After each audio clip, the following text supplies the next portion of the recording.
Jean-Charles, bonjour. Bonjour Céline. Vous êtes le président du CDMV, donc le collectif de défense des métiers du voyage. C'est ça. Alors, est-ce que vous pouvez nous expliquer un petit peu ce que vous faites concrètement? Alors, le CDMV, on est une association. On a démarré il y a 5-6 ans.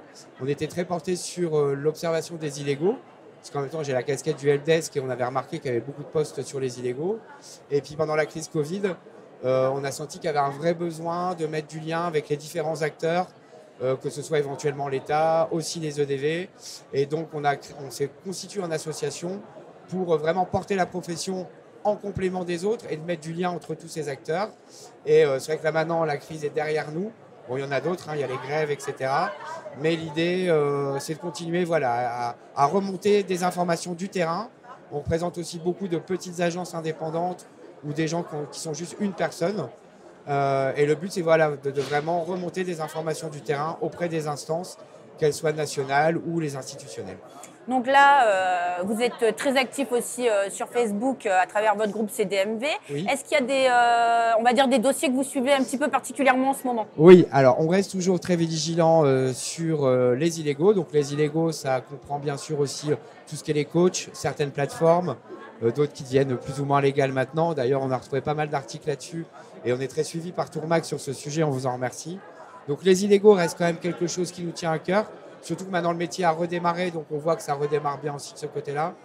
Et le deuxième sujet qu'on surveille de près, ou de plus ou moins près, c'est les futures élections aux EDV. Parce que c'est vrai qu'avec Valérie Bonnet et Jean-Pierre Mas, on a vraiment très bien travaillé ensemble, on a fait des belles choses. Et le CDMV représente quand même 90 adhérents aux EDV, qui sont des primo-adhérents, des gens qui n'adhéraient pas. Donc on représente aussi, nous, une partie de la profession à travers ces adhésions. Donc on surveille de près les futures élections aux EDV et on espère qu'on pourra garder ce lien de la même manière. Vous êtes présent sur le Ditex. Est-ce qu'il y a un message que vous souhaiteriez faire passer aux agents de voyage qui sont présents ou qui pourraient venir pendant ces 2 jours? Bien sûr. Alors le Ditex, c'est quand même le salon de référence dans le Sud. Nous, on est très contents. C'est notre première participation, ce qui nous permet de rencontrer nos membres. Donc venez, on est là. Il y a aussi plein de tours opérateurs, plein de fournisseurs. L'ambiance est bonne. Donc il fait beau en plus aujourd'hui. Donc venez nous rencontrer, c'est aussi pour ça que nous on est là, c'est pour voir nos membres du Sud qu'on a moins l'habitude de croiser et puis mettre un visage et puis c'est plutôt cool comme ça. Merci Jean-Charles. Merci À Céline, bientôt. à très bientôt, au revoir. Au revoir.